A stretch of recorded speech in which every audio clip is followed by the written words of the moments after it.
One of the most spot-on descriptions I've ever come across. So despite having this as an arc for at least a few weeks, specifically because Ruff is a lead author in the Facebook group My Book Friends, which I've been active in since its founding several years ago, I only got to it about a week after its release due to some real-life issues happening these last few weeks and continuing through summer 2026 or so. And yet my review won't have Goodreads' discriminatory banner against advance review copy reviews since my review is coming in a week late. And yet, at least as of the time I'm writing this review almost exactly as this book completes its first week of public availability, that description right now really is exactly what I say in the title here, one of the most spot-on descriptions I've ever come across. Which is pretty awesome itself.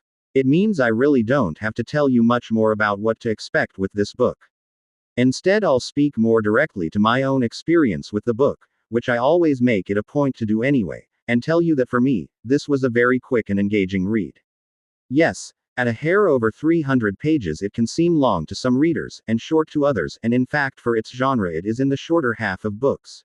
Yet Ruff manages to pack quite a bit of actual story in here, with Tony Stark's quip about Nick Fury in the first Avengers movie, his secrets have secrets, absolutely applying here.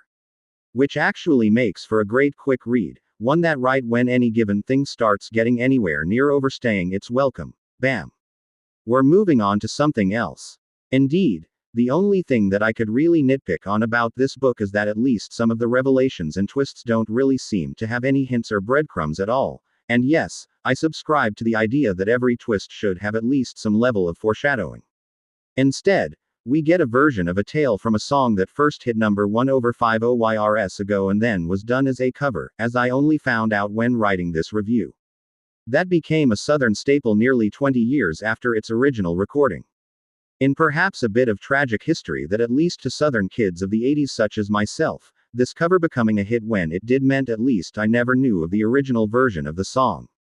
But this is as close as I'll get to naming this song in the review, and perhaps there are some of my own readers who can piece these clues together well enough. I guarantee you it will make a lot of sense once you read this book and then look for songs that meet my clues above based on what you find in the text. Winking face. Ultimately this really is one of those books that reads faster than its not that long page count would suggest, which is awesome for those who are perhaps trying to squeeze reading into whatever nooks and crannies they can find in their schedule. Lines. Take your Kindle or even Kindle app on your phone in lines. You're standing there anyway. May as well read instead of doomscrolling. You'll be much happier. Winking face. Very much recommended.